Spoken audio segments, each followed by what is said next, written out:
Welcome, everyone, and happy Construction Inclusion Week. I'm Crystal Stowe with Smoot Construction, DC.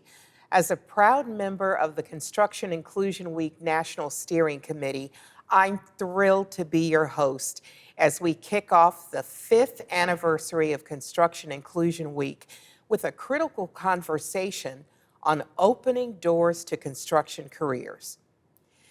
The construction industry is a vital pillar of the U.S. economy, supporting more than 8 million jobs and driving trillions in annual spending. With an exciting pipeline of new developments such as data centers, hospitals, and manufacturing facilities, our industry is poised for continued growth.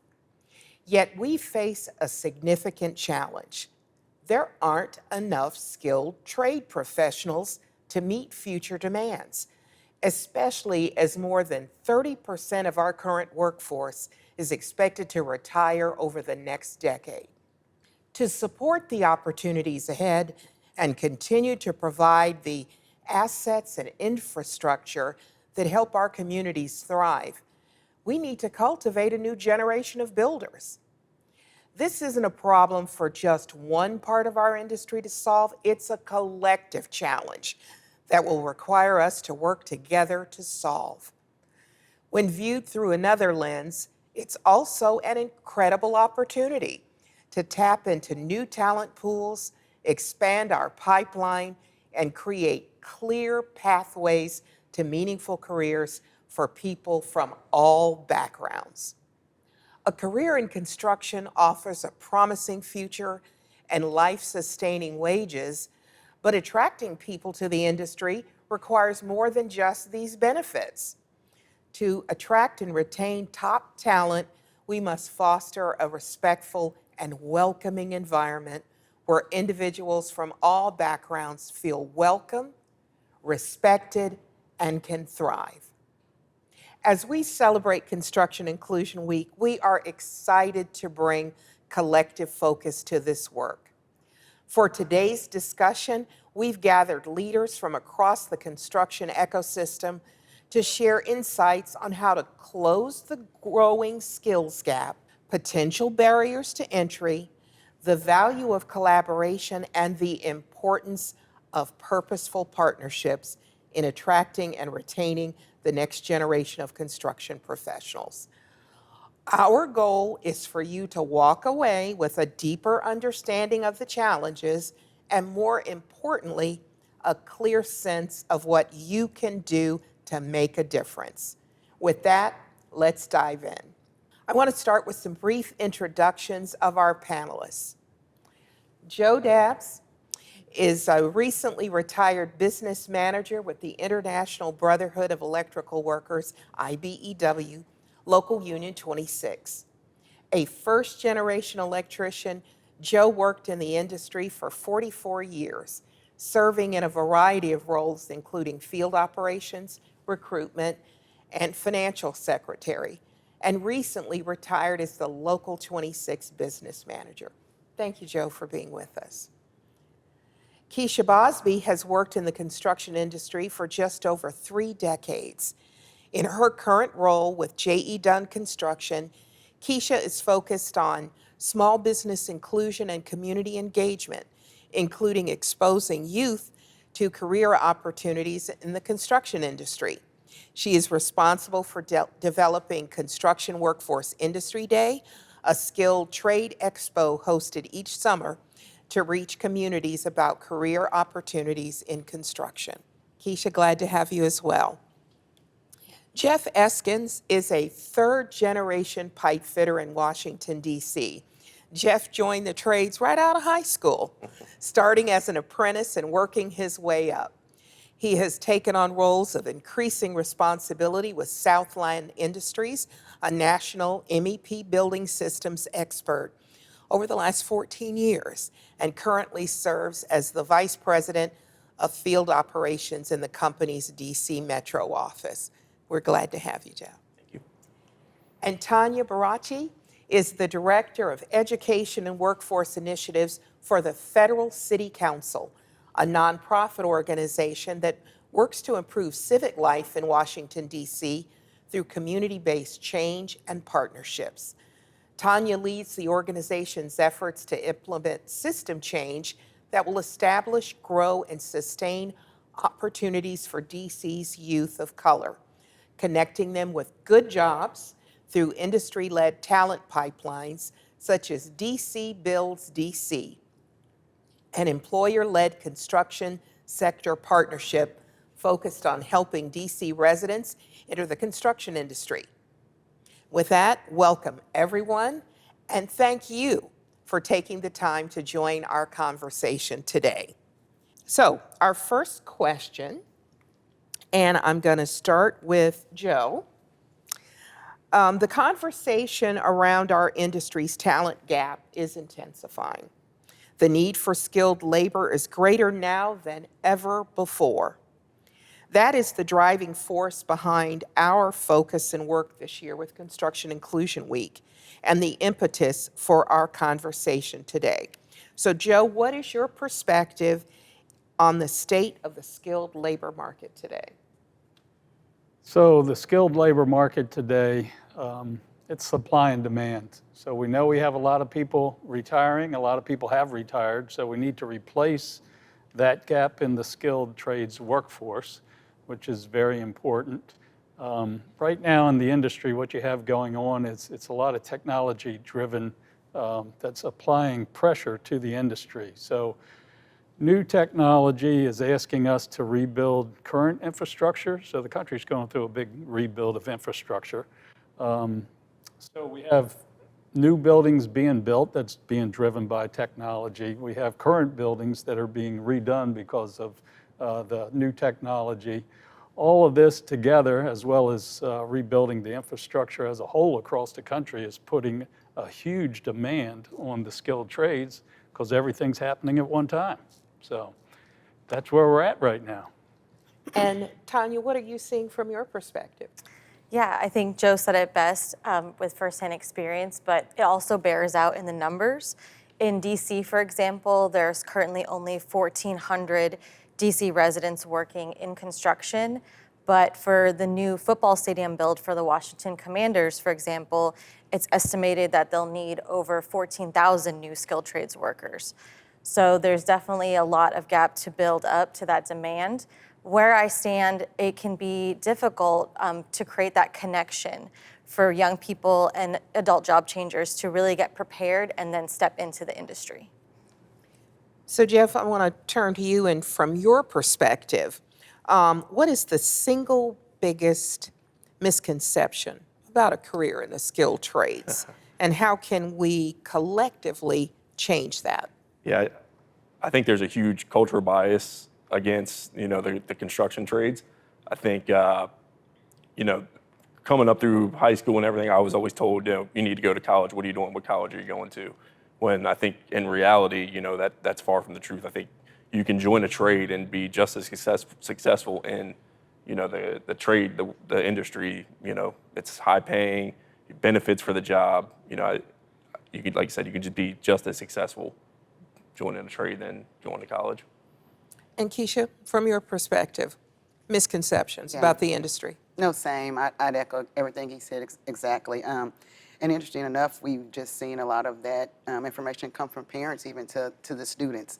And so it's been a real challenge just to help our parents even understand exactly what he said around these being highly paid roles. It takes technically skilled individuals to do them, and that the work is very fulfilling. Yeah, sorry, I think the other thing I forgot to add in, I think there's just an endless amount of opportunities in the trade too. You're not just out, pouring concrete or, breaking your back all the time. There's other roles in this industry that you can get into as far as project management, detailing, and everything else that, like you said, helps with the technology that helps, save those workers back in the field. It may not be as much fun. Yeah, right. So if we understand the shortage, what are some of the next steps that we can take to address the shortage and encourage people to come into the industry? And Tanya, I'd like for you to speak what are some of the most effective tactics that your organization is using to recruit new talent? Absolutely. I would say the top two things are getting employers in early and telling us exactly what they need. And that's really been effective in getting young people excited about the industry. For example, earlier this year, we had a hiring event with a bunch of different schools and skilled trades employers. And we did some info sessions at one of our partner high schools. And there was a young man, I remember Chase. He was really excited to enter an electrical apprenticeship, but he was really nervous. And so we had a few employers come and help and do info sessions, sharing about the roles that they were hiring for, helping the young people prepare and speak to all the experience that they already have, right there on the paper, but they have to bring it to life. And by the time the hiring event happened, he emailed us 1 month later and said, I got an electrical apprenticeship actually with the IBEW Local 26. And so 1 month out of high school, he started working and he's just so excited. And so we need to use that infrastructure to create more chases. Keisha, what about you? What are some of the most effective tactics that your organization is using? So some of the strategies that we've been using to attack talent is really going out into the marketplace, into different places that we hadn't gone before, and just really trying to be creative and partnering with different organizations in our markets that will lend us to a different group of individuals for that pipeline. Nonprofits is a great example. Other community partners that do the trades and things like that are other examples of those organizations that we've tapped into. And so I think really just kind of doing something different instead of our traditional recruiting methods. And Joe, how have the strategies evolved over the years? Are you guys at IBEW doing things the same way today as you did yesterday?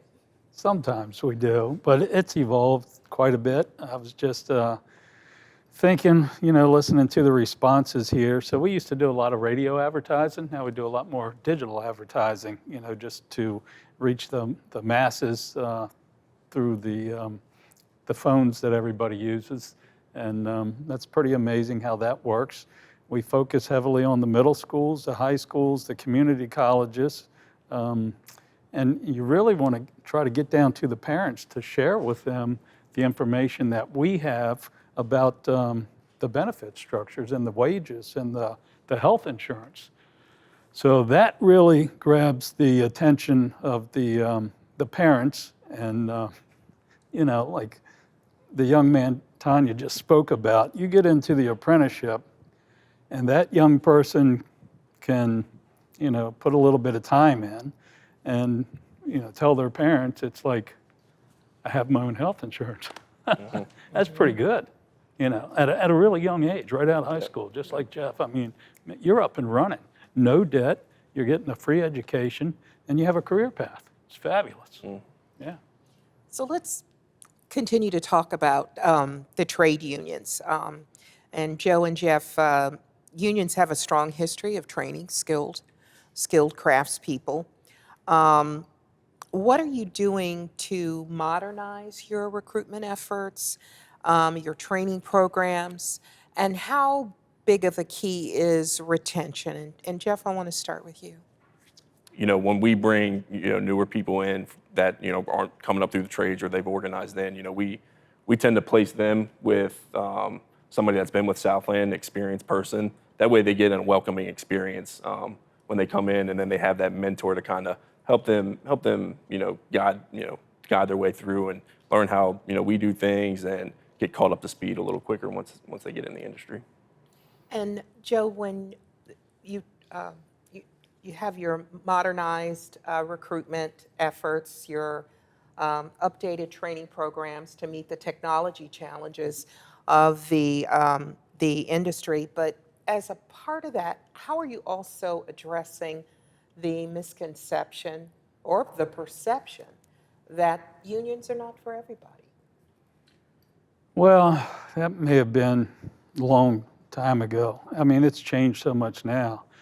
The doors are open more than ever before. I'm fortunate to come from a large local union, very diverse, always has been. So we need everybody. We have all walks of life. So that's important, as we reach out and share our message. We do a lot of advertising, just like 602 does. We've changed our training. We use the VR headsets, which, really connects with the young people. And that's pretty amazing to see how that works. And the speed of how you can pick up the information through that type of training. If you go back 30 or 40 years, we're all reading books and stuff like that. Now we're watching videos. Now we have the headsets on. And I mean, you're just picking this stuff up really, really fast. So we're not only recruiting younger people, I mean, we recruit people, from high school all the way up through people that are changing careers that might have been in another career for 10, 15, 20, 30 years. We still have to train them, but we can train them pretty fast now. So it's exciting to see all those changes and how it's played out.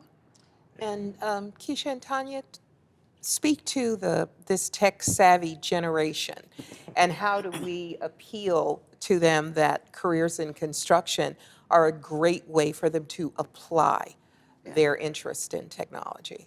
With a 14-year-old at home, I can definitely tell you that the technology is definitely the way to reach young people. And it's always interesting when you talk to students and you hear what their interests are, and then you can kind of help correlate that back to construction in some way. It's always interesting to do that. But no, I would say the technology has definitely been a big win for us in construction to really be able to have more conversations with young people, whether it's with the drones or the VI or just the different class systems that are in place anymore. They're really interested by it, and so that's one way that I think we've got to really reel them in and keep their attention with regards to that. Absolutely.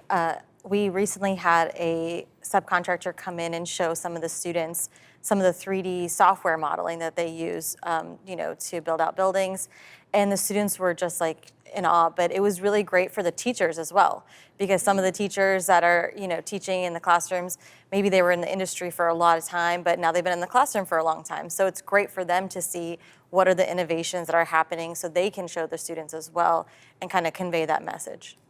So conveying the message, getting the interest, capturing the interest, but breaking in is another thing. So let's talk about barriers. Barriers to entering our industry. What have you seen as being some of the major barriers that are preventing people from entering the construction industry today? Joe? Well, one that comes to my mind very quickly is we start very early in the morning. So transportation, people need to be there every day on time. You can even be early, it's even better. And, it helps. But that's a struggle for a lot of younger people, is transportation. And if you're working in the city, the metro and the buses, they're not running 24 hours a day. So, but there's workarounds. There's different ways to get around that, and the companies address that different ways to help address those types of situations. But once the people get into the trade and they start earning a living and they can progress a little bit forward, that seems to go away. But initially, that's one thing that can be a bit of an obstacle, is transportation.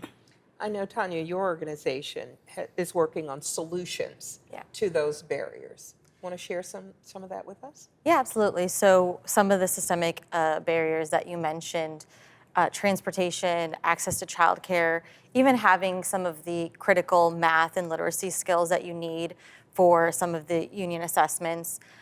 We work with a kind of network of education and training programs to make sure candidates, one, know where they can find resources, and then two, know how to access those resources. Because like you mentioned, if you think transportation's a barrier, then it's gonna be a barrier. But if you're ready to address transportation and say, yeah, I'll wake up early, okay, then there's a lot of options available to you. The employers are really working on that as well.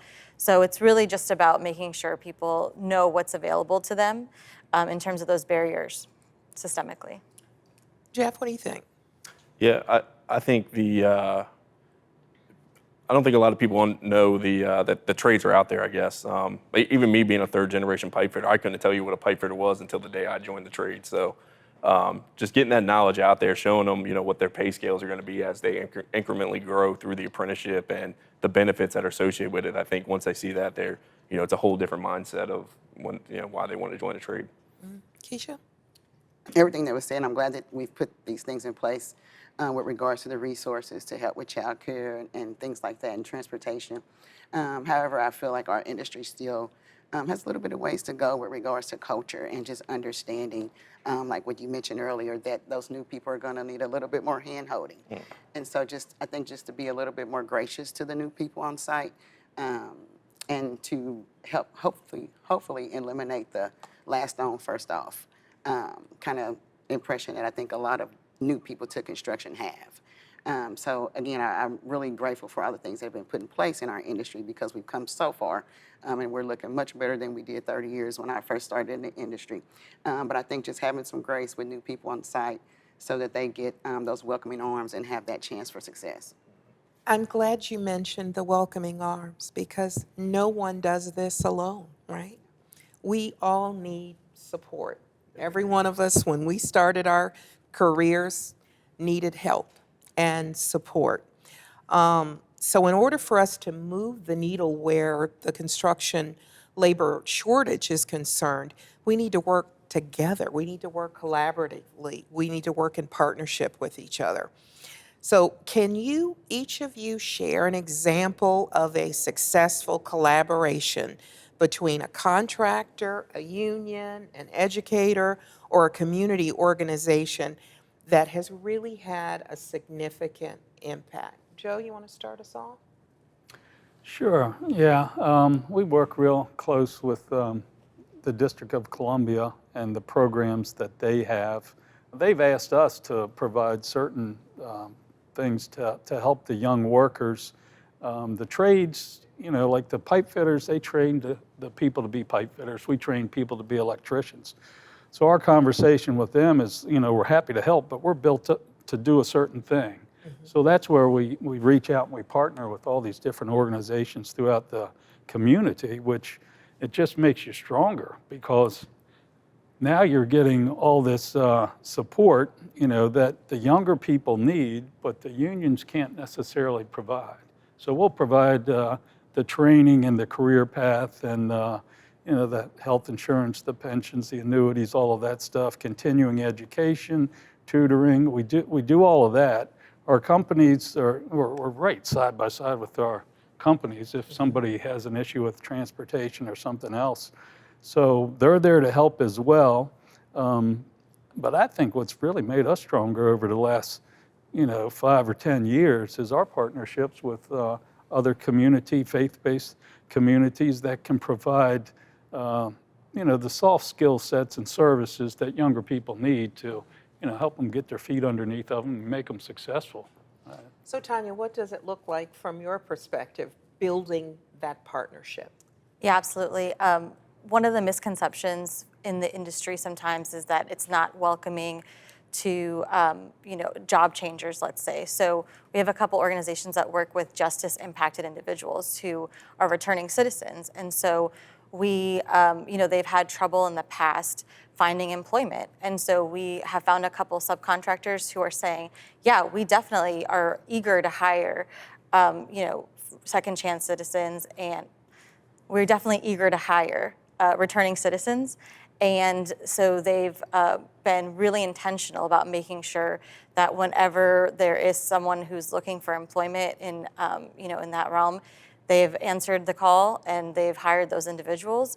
So we know that we have this network of companies who are really eager to hire those folks, and that's been really critical because up until that point, these organizations have just been training folks, and then they keep training, and then they keep training, and they can't necessarily find a job. And so working directly with those employers has been really critical. Keisha, tell us more about some of the partnerships that your organization has developed with community-based organizations. Oh, for sure. Many as that have been described already with regards to second chance programs, faith-based programs, apprenticeship programs that are local to the various markets, all have been great collaborators, in addition to trade partners and other general contractors in the area. One specific initiative that we do host each summer that I feel is very collaborative, and it is designed that way actually, is Construction Workforce Industry Day.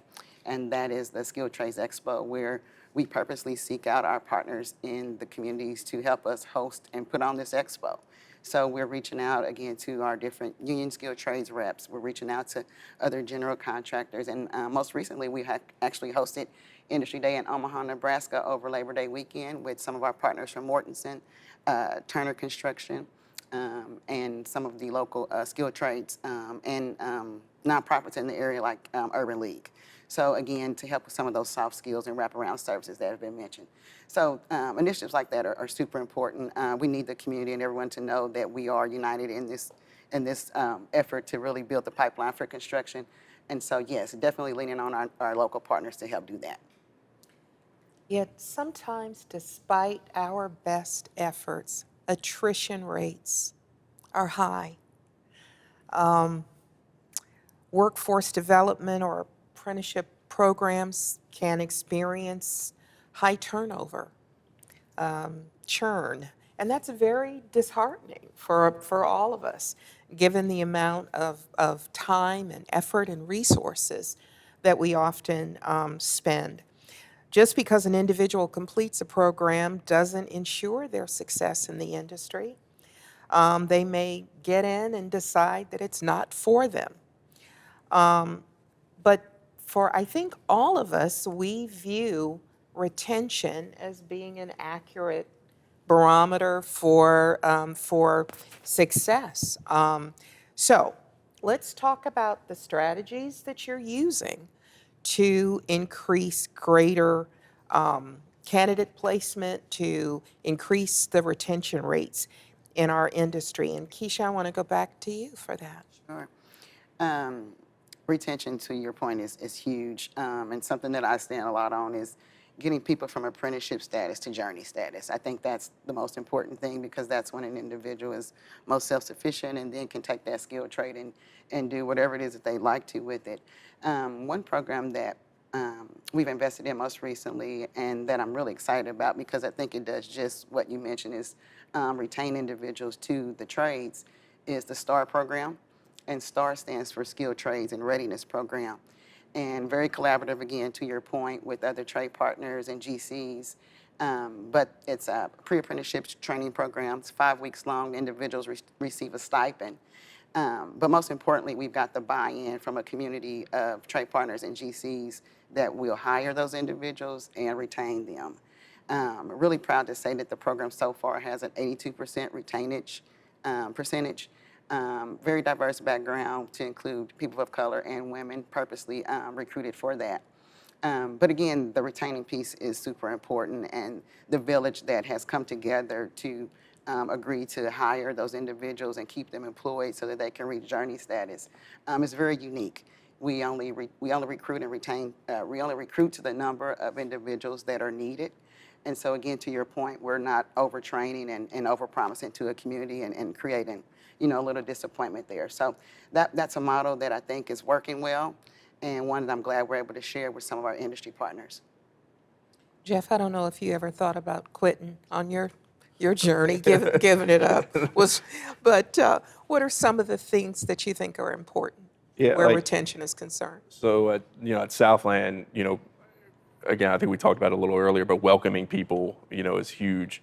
So like your first day at Southland, you go to our fabrication shop up in Laurel, Maryland.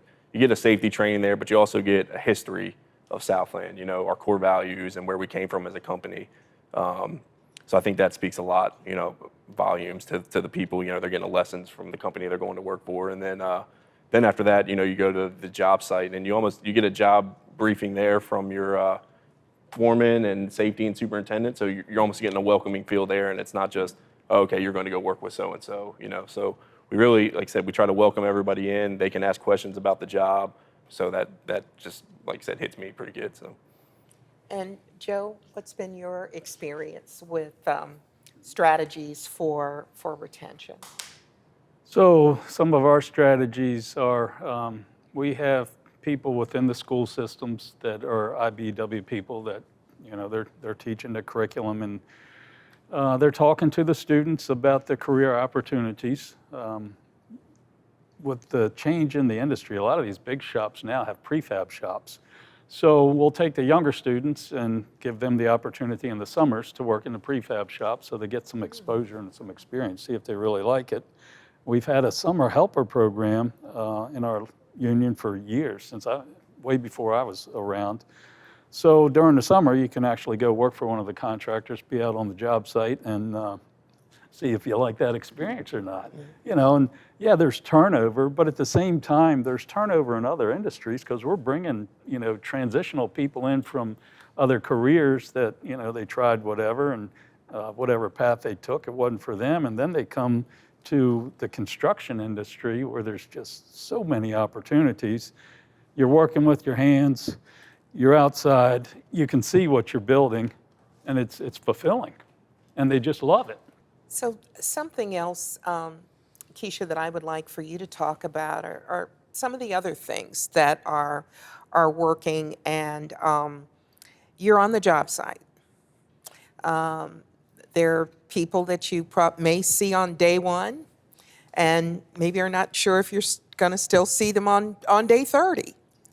But what are you doing to make sure that your job sites provide a welcoming and open environment for those who are not only starting their career in construction, but those who are also continuing their journey, but maybe thinking about whether or not this is something they want to continue to do? Yeah, for sure. Great question. I think it is very important for the GC to definitely set, you know, the stage for what that culture is going to look like on any given job site. We definitely lean very heavily on our trade partners as our partners on site to help us cascade that messaging down. And so to your point, I think very early on, you set the tone, you have necessary meetings with other leadership and pull those folks in. If you're needing to train your own internal people, I think definitely invest in that and make sure that you do that as well. But again, to your point, I think you set that stage early as the GC. You collaborate very closely with all partners and individuals that are going to be on site and make sure that they're bought into that. But I think you definitely want to set the tone to make sure that folks know that your site is definitely going to be safe, it's definitely going to be welcoming, that it's going to be a good job, you're going to make some money and get out of there on time. But definitely, yeah, making sure that individuals know that if they have something to say, if they need to speak up about something, that you definitely provide an outlet for that. Tell me about someone that you've met on their journey through construction. How's it going for them? Oh my gosh. So fortunate myself to work with a lot of student workers that, you know, come through the doors at J.E. Dunn. And so over the years, I've met a lot of students, and they still call me today, hey, Miss Keisha, how are you doing? And I get all the fun TikToks, right? But one student that stands out, and he'll be embarrassed if I tell his story, but Lewis Armstrong, the student that I worked with in Kansas City, started out with J.E. Dunn as a high school student, working with us over the summer, just in an exploratory type role.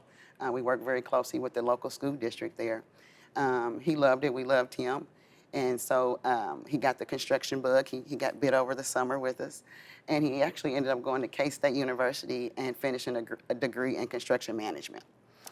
During his time at K-State, he also interned with us for the last 2 years of his internship, for his last 2 years of college, I should say.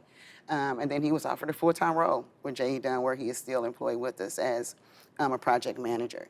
And so just to, you know, really be close to those students, especially at Lewis, see their growth, see them get interested and really get excited about it, do all the shadowing and all the things that, you know, you expect them to do, but to really get into it. And now I get to see him walk the halls, you know, at J.E. Dunn with his hard hat on and see him on site. Just really brings it all full circle.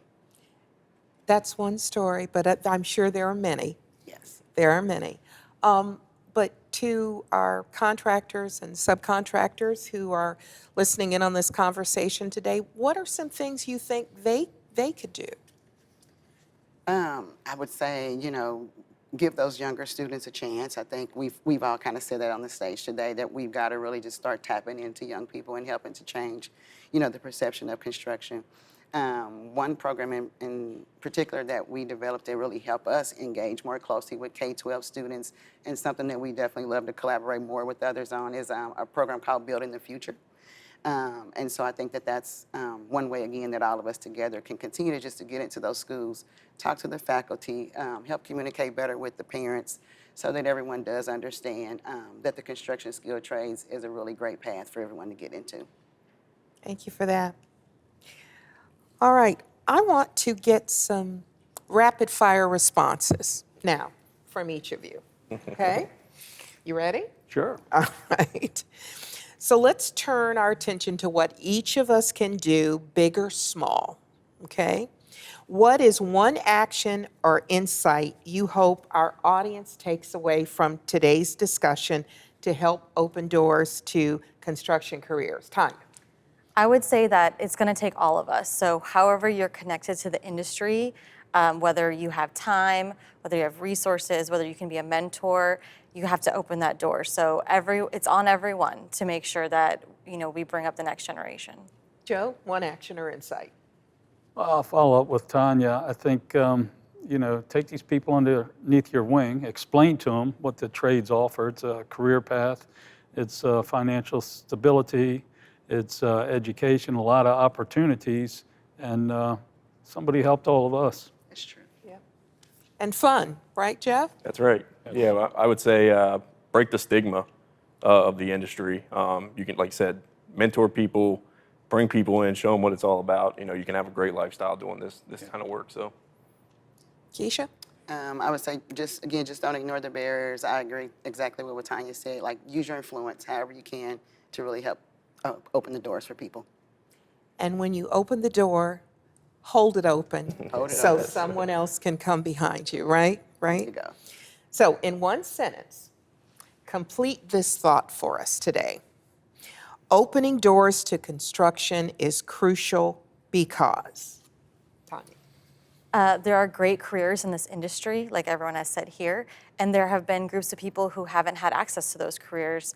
And so it's crucial that we make sure that door's open and we hold it open for others, just like you said. Joe? Sure. So you want to hold the door open. It's a great career path. You're going to have pensions, annuities, health care. You can buy a house, buy a car, raise a family. You can do all that stuff. I mean, it's the way to go. Jeff? Empower the people with valuable skills that build the infrastructure that we rely on. I hear a lot in this industry. You're only hired from the neck down, but really, I hate hearing that, because I want everybody to have an opinion and speak up. If we're doing something and you have a better idea, tell me, please. I want people to feel empowered to talk. So. And Keisha? It's a great industry, and we need you. I heard earlier in the opening just the amount of people that are needed and the amount of work that's coming. We need people. That's the way that we continue to build everything around us. Thank you. Each of us has the power to open doors to a new generation of builders, and we hope you've heard something in our conversation today that will inspire you to do just that. So as we wish you a happy Construction Inclusion Week, what an insightful discussion that we've had today. I want to say a sincere thank you to our panelists for sharing their perspectives, their practical strategies, and for the incredible work that they're doing to connect people to life-changing opportunities in our industry. We've explored the significant challenges of the skills gap, and more importantly, we've reinforced the incredible opportunity it presents to connect with untapped talent pools and build a stronger workforce for the future. This work requires us to view talent attraction and retention as an industry challenge, one that requires us to work collaboratively and with purpose and passion. As we conclude our conversation today, I encourage everyone watching to consider one question. What one action will you take? Let's move beyond inspiration and conversation and make a concrete commitment to supporting our future workforce and improving the construction experience for all. Securing our future requires this collective focus. Thank you again to our panelists for helping us kick off the 5th anniversary of Construction Inclusion Week, and thank you for listening. We wish everyone an impactful week.